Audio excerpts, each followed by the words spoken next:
और ब्रेड चुराया इनकी दुकान से? हाँ, मेरी माँ बीमार थी, मेरे घर पर कोई कमाने वाला नहीं, इसीलिए मुझे मजबूरी में चोरी करनी पड़ी। अब तो यकीन हो गया ना कि इसने चोरी करी है। वकील साहब, बच्चा है और मजबूर है, भूखी माँ के लिए इसको चोरी करनी पड़ गई, छोड़ दो आप इसे। क्या कहा? छोड़ दूं? मेरा नाम नागपाल है, नागपाल, एडवोकेट नागपाल। अपराध छोटा हो या बड़ा, अपराध अपराध होता है, और इसने अपराध किया है, सजा तो मिलके ही रहेगी इसे। नागपाल जी, बच्चा है और नाबालिग भी है, छोड़ दो आप इसे। ये नाबालिग लग रहा है आपको? कितनी उम्र है तेरी रे? 12 साल। 12 साल? 12 साल की उम्र कोई छोटी नहीं होती है अपराध करने के लिए। चल, तेरी तो मैं खातिरदारी कराता हूँ अंदर। चिंगारी किन्नर कहते हैं मुझे, और चिंगारी किन्नर जब भड़कती है ना तो फौलादों को भी पिघला देती है।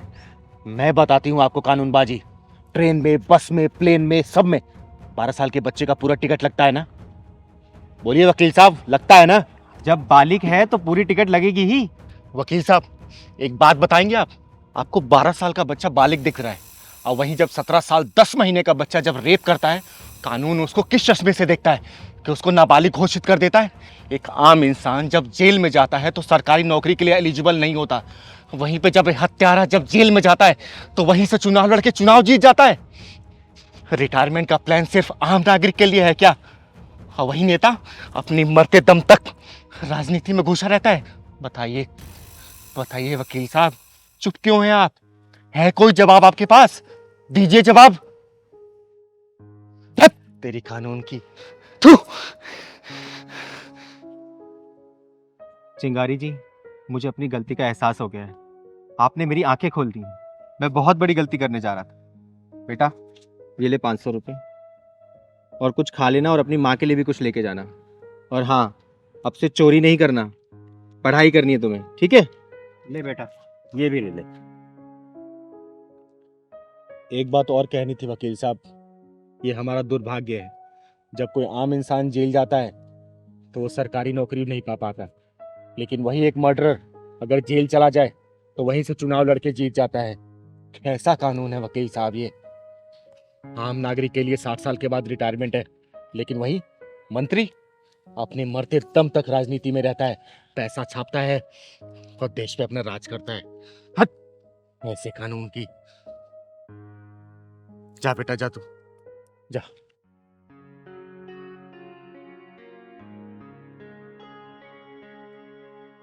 चलते हैं वकील साहब। चल पहलवान। चलो दी। चलो वकील साहब, आपकी बात करते हैं।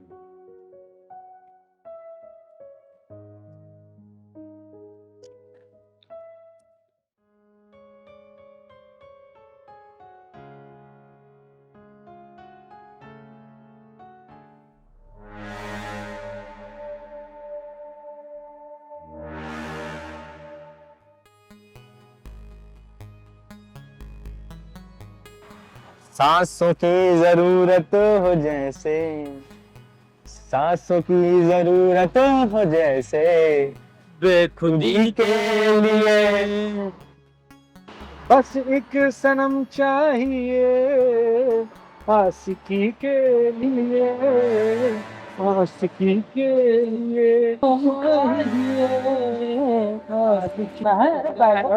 जाना है? हुआ मैडम? क्या हुआ? कहाँ जा रही हैं? गाना दूसरा गा दे। दूसरा गाना गा देते हैं, बैठ तो जाओ। ओए, क्या बदतमीज लड़की छेड़। क्या हुआ मैडम, आपको छेड़ देंगे सब लोग? आप डरो मत, मैं आ गया, कोई नहीं छेड़ेगा आपको, आप सेफ हो। आप कहीं जा रहे थे क्या? हाँ, मैं अपने कॉलेज जा रही थी, बस आई थी पर वो चली गई इन लोगों के चक्कर में। आप परेशान मत हो, मेरे पास गाड़ी है, वो देखो वो खड़ी। मैं आपको छोड़ देता हूँ, मैं आपके भाई जैसा ही हूँ। नहीं नहीं, अभी बस थोड़ी देर में दूसरी बस आ जाएगी, मैं उसमें चली जाऊंगी। अरे आप मुझे अपने भाई जैसा ही समझिए, मैं आपको सेफली घर छोड़ दूंगा, चिंता मत कीजिए, अपने भाई जैसे ही समझिए ना मुझे।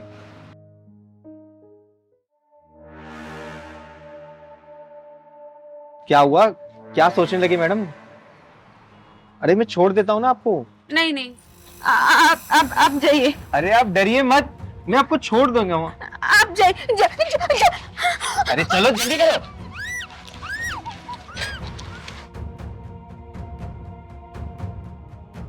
जा जा जा जल्दी कर। जल्दी जल्दी फोन कर, चल भाई जल्दी चल। अरे मुंह बंद करो इसका। गाड़ी स्टार्ट कर, गाड़ी।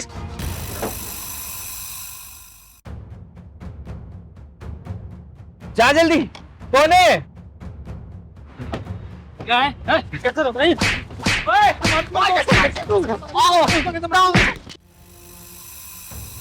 ओए कौन है तुम जो हमारे बीच में आ रहा है?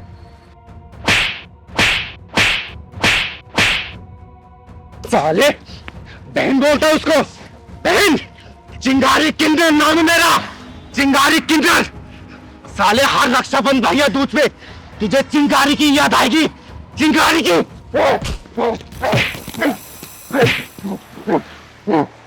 पहलवान पुलिस को फोन कर, फोन कर। साला साला भाग गया हरामी।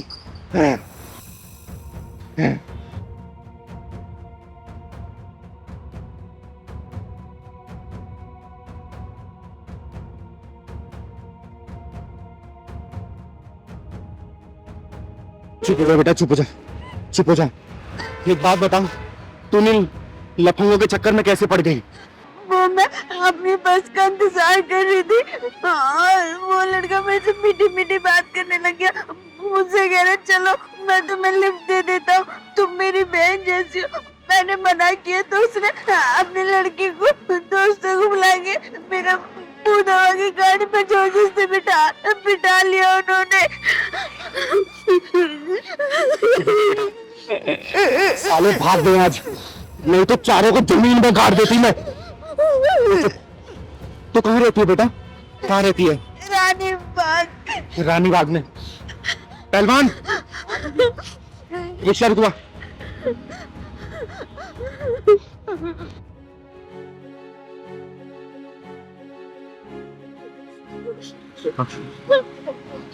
चुप हो जा बेटा, चुप हो जा।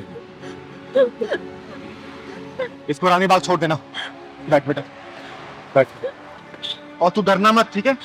आराम से घर जाना है, ठीक है बेटा? भैया इसको रानी बाग छोड़ देना। चल पहलवान। भैया 1 मिनट रुको, मेरे को नहीं जाना। दीदी मुझे ऑटो से नहीं जाना, प्लीज आप मुझे मेरे घर पे छोड़ दो ना।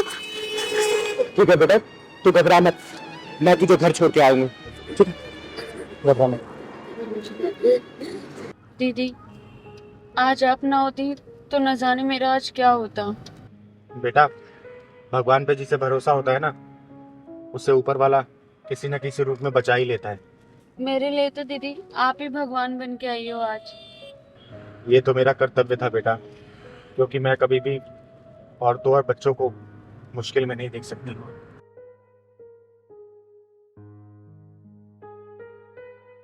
बेटा मैं तुम्हारी आंखों में देख रही हूँ कि तुम्हें कोई ना कोई गम जरूर सता रहा है। क्या मुझसे तुम शेयर करोगी?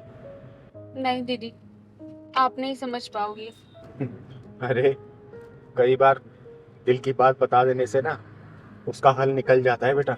अब बता मुझे, गाड़ी मैंने रोक दी, अब साफ साफ बता दे। दीदी मुझे लगता है मेरी लाइफ ही एक प्रॉब्लम है। मेरी फैमिली की मुझसे एक अलग उम्मीद है, दोस्तों की अलग, बहन की तो अलग ही डिमांड है, और सोसाइटी की तो मैं क्या ही बोलूं। मेरे दोनों पेरेंट्स लॉयर है, वो मुझे जबरदस्ती लॉ करवाना चाहते हैं, लेकिन कोई मुझसे नहीं पूछता कि मुझे क्या बनना है। मुझे इंटीरियर डिजाइनर बनना है दीदी। मैं अपनी खुशी के बारे में उन्हें कैसे बताऊं? मैं अपनी खुशियों के बारे में उन्हें बताना भी एक गुनाह समझती हूँ। बस उनकी खुशियों के लिए इस समाज में जी रही हूँ। मैं समझ सकती हूँ बेटा, क्योंकि मैं भी इस दौर से गुजर चुकी हूँ। मुझे भी अपने हिस्से की परेशानियां झेलनी पड़ी थी इस बेरहम समाज में। कभी कभी तो लगता है दीदी ये जिंदगी बोझ सी है, मैं खुद को ही खोती जा रही हूँ। इस बेरहम समाज में खुद को ढूंढते ढूंढते मैं भी परेशान हो गई थी, हार गई थी मैं, लेकिन मैंने खुद को टटोला खुद को जाना, दूसरों से सीखा और यही माना कि अगर जीने का मकसद मिल जाए ना तो हर मुश्किल आसान हो जाती है बेटा, हर मुश्किल आसान हो जाती है। जीने का मकसद वो कैसे पता चलता है दीदी? बेटा खुद को वैसे एक्सेप्ट करो जैसे कि तुम खुद हो, और जब लोगों को दिखावा करना बंद कर देते हैं ना इंसान और खुद को पहचानते हैं तो लोगों की बातें भी असर नहीं करती, और ये एक बहुत ही सुखद अनुभव होता है। आपकी बात सुनकर मैं जान गई हूँ कि मैं कौन हूँ, मुझे क्या करना है। मुझे समाज के बनाए हुए मकड़ जाल में नहीं फंसना, बस मुझे अपने दिल की बात सुननी है। और देखना दीदी, मैं सक्सेस होके दिखाऊंगी। देखो बेटा, मैं एक किन्नर हूँ। कई सालों तक मैंने घर वालों के ताने सुन सुन के बिताए हैं, समाज का शोषण सहा है, लेकिन जिस दिन मैंने अपनी अंतरात्मा की बात सुनी ना, उस दिन मुझे समझ आ गया कि मैं इस दुनिया में क्या करने आई हूँ, कौन हूँ मैं समाज की सेवा करने के लिए आई हूँ, चाहे वो सेवा कैसे भी करूँ मैं। और देखो ना, उस दिन से मेरे सारे दुख गायब हो गए।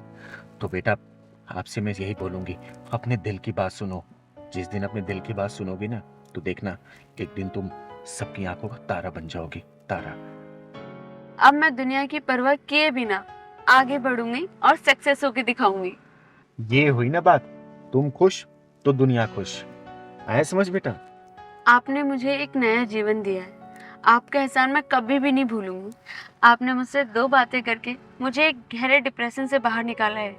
बेटा मेरा आशीर्वाद तुम्हारे साथ है, हमेशा खुश रहो तुम। थैंक यू दीदी। और देखना बातों बातों में शाम भी हो गई। चल तुझे घर छोड़ देती हूँ।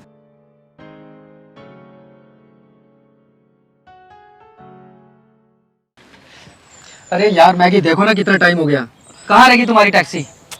छोड़ो ना, देखो रिक्शा, आज रिक्शे का मजा लेते हैं। अरे रिक्शा, रिक्शे वाले भैया रुको जरा, रिक्शा। ये कहाँ जाना है? अरे बेटा अंकित, तू? और ये लड़की कौन है? अबे तेरा दिमाग खराब है, तू अंकित किसे बोल रहा है? तू मेरा नाम कैसे जानता है और तू मुझे बेटा किस हिसाब से कह रहा है? अंकित बेटा, तू कैसी बात कर अपने बाप से? तुझे तू तड़ाक से बातें करने में शर्म नहीं आती? अंकित ये सब क्या चल रहा है यार? और ये 2 टके का रिक्शे वाला तुम्हें बेटा क्यों बोल रहा है? मेरा बेटा है तो बेटा ही बोलूंगा ना। आज सुबह इसको 1000 रुपए दे के आया हूँ खर्चे के लिए। अबे तेरी औकात है मुझे 1000 रुपए देने की? हाँ, तू देगा 1000 रुपए मुझे? तेरा दिमाग तो सही है? अंकित एक काम करते हैं, दूसरा रिक्शा ढूंढते हैं, वैसे ही देर हो रही है, ऊपर से मुझे लग रहा है कि रिक्शा वाला पागल हो चुका है। तू सही कह रही है बेटा, मैं ही पागल हूँ। बोलो तुम्हें कहाँ जाना है, बैठो।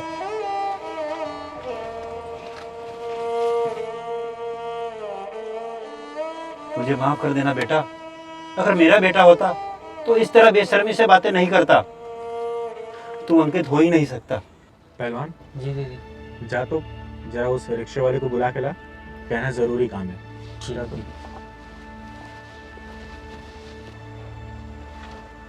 अंकल जी, मेरी दीदी बुला रहे हैं। मुझे बुला रही है? लेकिन क्यों? 2 मिनट की बात है, फिर चले जाऊँ। ठीक है, मैं चलता हूँ।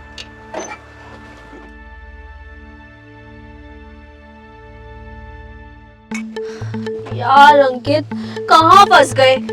यहाँ और कोई रिक्शा भी तो नहीं दिख रहा। हाजी, आपने मुझे बुलाया?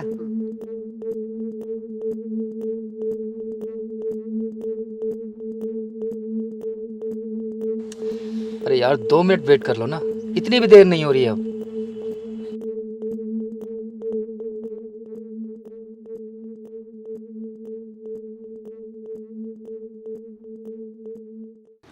आप रिक्शा लेके चलो, मैं आपको रास्ते में मिलती हूँ। और हाँ, जैसा मैंने कहा है वैसे ही बोलना है आपको, ठीक है? जी ठीक है, बहुत अच्छा। ठीक है, जाओ।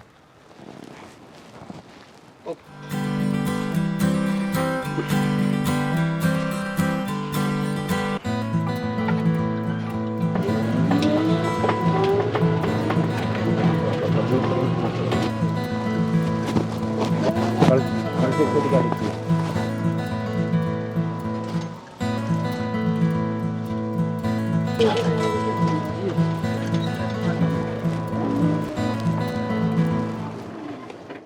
अब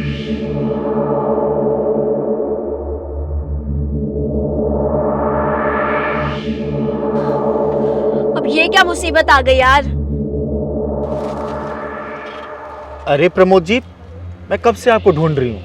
मैं आपके घर भी गई तो ताला लगा हुआ था। कहाँ थे आप कब से? बताइए चिंगारी जी, क्या काम था मुझसे तुम्हें? प्रमोद जी, मैंने पूरे पैसे का इंतजाम कर लिया है। बयानी की छोड़ो, चल के पूरा पैसा ले लो और मकान का रजिस्ट्री आज ही करवा दो मेरे नाम पे। पहलवान, जरा वो पैसे का पैकेट लेके आना।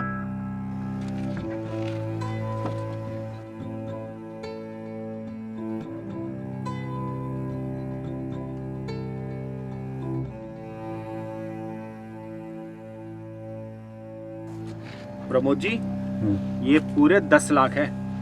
बाकी के रजिस्ट्री के टाइम दे दूंगी मैं। ठीक है, गिन लो। ठीक है, ठीक है, गिनने की जरूरत क्या है? आप चिंगारी जी आपके पापा आपका दिमाग खराब है क्या? आप मुझसे बिना पूछे प्लॉट कैसे बेच सकते हैं? पापा? अरे कौन पापा?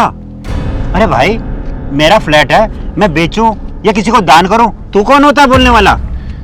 पापा, अंकित ये सब क्या चल रहा है और ये तुम दोनों ने क्या कंफ्यूजन क्रिएट कर रखा है? मेरे तो कुछ समझ में ही नहीं आ रहा है।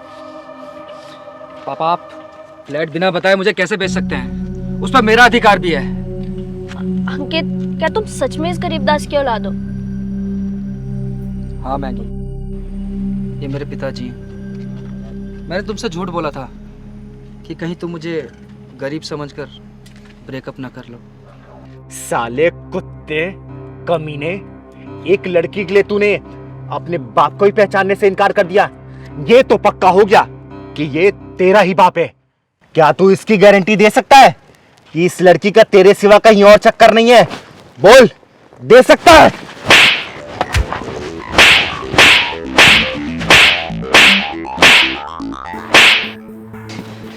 जिस बाप ने तुझे पढ़ा लिखा के इतना बड़ा किया, खुद रिक्शा चलाता है और तुझे रईसों की तरह जिंदगी देता है, उसी बाप को तूने इस 2 कौड़ी की लड़की के सामने पहचानने से इनकार कर दिया।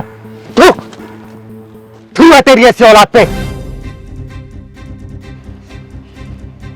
जब मैं रिक्शे वाला था तो तेरा बाप नहीं था, अब मैं पैसे वाला हो गया हूं तो तेरा बाप हो गया है? जब तूने उस लड़की के सामने बाप मानने से इनकार कर दिया था, जा इस लड़की के साथ जा। पापा प्लीज मुझे माफ कर दो। पापा मुझसे बहुत बड़ी गलती होगी पापा। पापा मैं अपनी गलती पे बहुत शर्मिंदा हूँ पापा।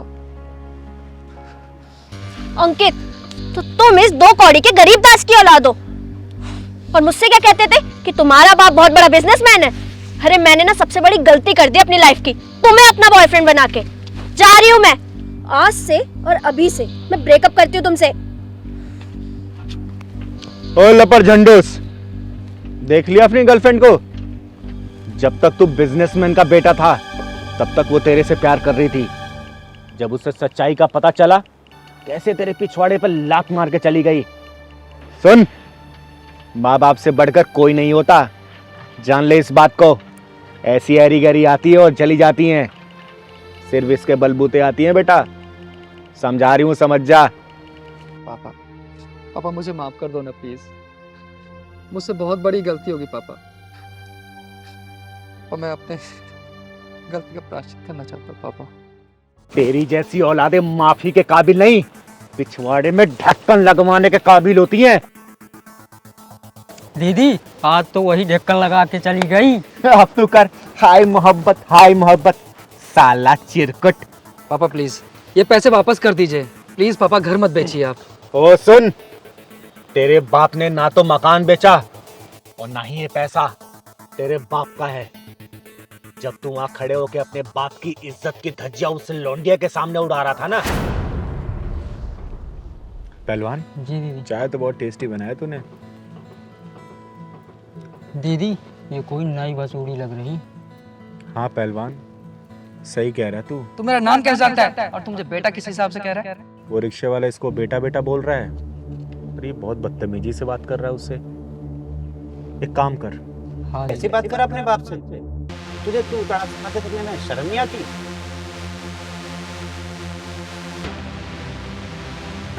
पहलवान जी दीदी। जा तो जरा उस रिक्शे वाले को बुला के ला, कहना जरूरी काम है।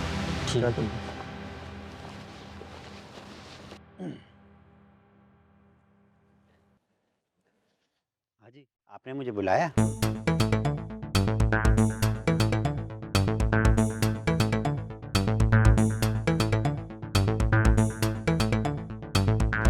आप रिक्शा लेके चलो, मैं आपको रास्ते में मिलती हूँ। और हाँ, जैसा मैंने कहा है वैसे ही बोलना है आपको, ठीक है? जी ठीक है, बहुत अच्छा। ठीक, जाओ। तभी मैंने सोचा कि तेरी इज्जत की धज्जियां भी उसी लौंडिया के सामने उड़ाऊंगी। आई बात भेजे में, तुझे रास्ते पे लाने के लिए हमने ये सब नाटक खेला था, समझा? और इस नाटक की जो महबूबा थी वो विलन निकल गई। देख ले अपनी हीरोइन को। ये जो प्यार मोहब्बत गर्लफ्रेंड बॉयफ्रेंड का नंगा नाच चल रहा है ना, इसने माँ बाप के सपनों की कमर तोड़ के रख दी है। जब तक गुरुकुल था ना, विद्या थी, गुरु थे और शिक्षा था, संस्कार था। और जब से ये हाई प्रोफाइल कॉलेज स्कूल खुल गए ना, इसने बच्चों को नंगा नाच करने पर मजबूर कर दिया है। चल पहलवान। पापा मुझसे बहुत बड़ी गलती हुई है। पापा प्लीज मुझे माफ कर दीजिए ना। पापा मैं बहुत शर्मिंदा हूँ पापा। अच्छा बेटा, मैं तुझे चल नए कपड़े दिलवाता हूँ। और चिंगारी जी, आपकी बहुत बहुत मेहरबानी। आपकी वजह से मेरा खोया हुआ बेटा मुझे मिल गया। चल बेटा।